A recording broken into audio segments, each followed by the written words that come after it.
ಎಲ್ಲರಿಗೂ ನಮಸ್ಕಾರ. ನಾನು ನರೇಂದ್ರ ಎಸ್ ಗಂಗೊಳ್ಳಿ ಮಾತಾಡ್ತಾ ಇದ್ದೀನಿ. ಚೋರಿಕೆಯರೆ ಸಂಚಿಕೆ 34ಕ್ಕೆ ಸ್ವಾಗತ. ಸುದ್ದಿ ಕದ್ದದ್ದೇ, ಆದರೆ ಸತ್ಯದ್ದೇ. ಪ್ರೀತಿಯ ಸ್ನೇಹಿತರೆ, ಒಂದು ಶಾಲೆ, ಅಲ್ಲಿ ವಿದ್ಯಾರ್ಥಿಗಳು ಇಲ್ಲ, ತರಗತಿಗಳು ಇಲ್ಲ, ಕೆಲವೆಡೆ ಶಾಲೆಯ ಕಟ್ಟಡವೇ ಇಲ್ಲ. ಆದರೂ ಸರ್ಕಾರದ ಖಜಾನೆಯಿಂದ ಲಕ್ಷಾಂತರ ರೂಪಾಯಿ ಬಿಡುಗಡೆ ಆಗ್ತಾ ಇದೆ.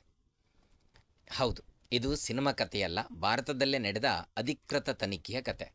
ಈ ಪ್ರಕರಣದಲ್ಲಿ ಏನಾಗಿತ್ತು ಅಂತಂದರೆ, ಅಧಿಕಾರಿಗಳು ಪರಿಶೀಲನೆಗೆ ಹೋದಾಗ ದಾಖಲಾತಿಗಳಲ್ಲಿ ಇದ್ದಂಥ ಶಾಲೆ ಕೆಲವು ಕಡೆ ಆ ವಿಳಾಸದಲ್ಲೇ ಇರಲಿಲ್ಲ ಎಂಬ ಆರೋಪ ಹೊರಬಂದಿತ್ತು.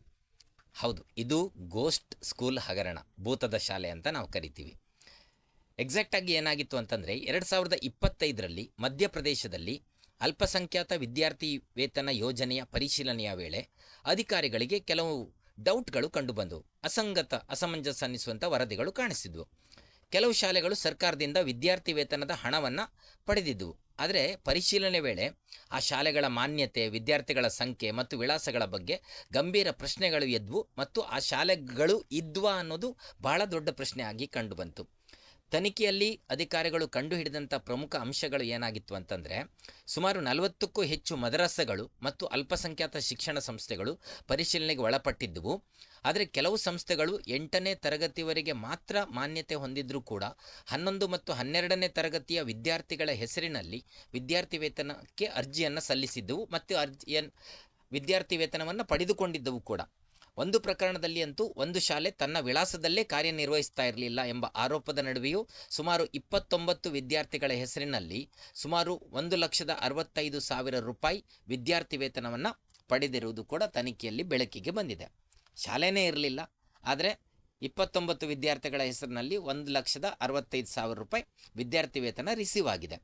ಭಾಳಷ್ಟು ದೂರುಗಳು ಕೂಡ ಕಂಡುಬಂದ ನಂತರ ಜಿಲ್ಲಾ ಆಡಳಿತ ಮತ್ತು ಸಂಬಂಧಿತ ಇಲಾಖೆಗಳು ದಾಖಲೆಗಳನ್ನು ವಶಪಡಿಸಿಕೊಂಡು ಶಾಲೆಗಳ ಮಾನ್ಯತೆ, ವಿದ್ಯಾರ್ಥಿಗಳ ದಾಖಲೆ, ವಿಳಾಸ, ವಿದ್ಯಾರ್ಥಿ ವೇತನದ ಅರ್ಜಿ ಇತ್ಯಾದಿಗಳನ್ನು ಪರಿಶೀಲಿಸ್ತಾರೆ. ಭಾಳ ದೊಡ್ಡ ಮಟ್ಟದಲ್ಲಿ ರಾಜಕೀಯ ಚರ್ಚೆಯನ್ನು ಕೂಡ ಹುಟ್ಟುಹಾಕಿದಂಥ ಪ್ರಕರಣ ಅದು. ನಿಮಗೆ ಗೊತ್ತಿರಲಿ, ಕೇವಲ ಅದೊಂದೇ ರಾಜ್ಯದಲ್ಲಿ ಆ ಥರ ಆಗಿದ್ದಂತಲ್ಲ. ಹರಿಯಾಣದಲ್ಲಿಯೂ ಕೂಡ 2014-16ರ ಅವಧಿಯಲ್ಲಿ ನಕಲಿ ವಿದ್ಯಾರ್ಥಿ ದಾಖಲಾತಿಗಳ ಮೂಲಕ ಮಧ್ಯಾಹ್ನದ ಊಟ, ವಿದ್ಯಾರ್ಥಿ ವೇತನ ಮತ್ತು ಸಮವಸ್ತ್ರದ ಅನುದಾನವನ್ನು ಸರ್ಕಾರದಿಂದ ಪಡೆದಿರುವ ಆರೋಪಗಳ ಕುರಿತು CBI ತನಿಖೆ ನಡೆಸಿದೆ. ಸರ್ಕಾರದ ಅಂದಾಜಿನ ಪ್ರಕಾರ ಆ ಅವಧಿಯ ಸುಮಾರು 22 ಲಕ್ಷ ದಾಖಲಾತಿಗಳಲ್ಲಿ ಸುಮಾರು 4 ಲಕ್ಷ ದಾಖಲಾತಿ ಪಕ್ಕಾ ನಕಲಿ ಎನ್ನುವುದರ ಬಗ್ಗೆ ಭಾಳ ದೊಡ್ಡ ಅನುಮಾನ ವ್ಯಕ್ತ ಆಗಿದೆ. 2014ರಲ್ಲಿ ನಡೆದಂಥ ಹಗರಣದ ತನಿಖೆ ಈ ಹೊತ್ತಿಗೂ ಕೂಡ ನಡೀತಾ ಇದೆ. 7 FIRಗಳು ದಾಖಲಾಗಿದೆ. ಅದು ಎಷ್ಟರ ಮಟ್ಟಿಗೆ ನಡೆದಿದೆ ಮತ್ತು ಅದರಲ್ಲಿ ಯಾರ್ಯಾರು ಎಕ್ಸಾಕ್ಟಾಗಿ ಭಾಗಿಯಾಗಿದ್ದಾರೆ ಅನ್ನೋದರ ಬಗೆಗಿನ ತನಿಖೆ ಮುಂದುವರಿತಾ ಇದೆ.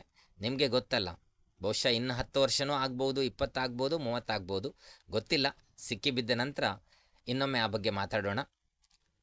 ಎನಿವೆ, ಇನ್ನೊಂದು ಇಂಟ್ರೆಸ್ಟಿಂಗ್ ಸಂಗತಿಯೊಂದಿಗೆ ನಾಳೆ ಸಿಗ್ತೀನಿ. ಧನ್ಯವಾದಗಳು. Thank you.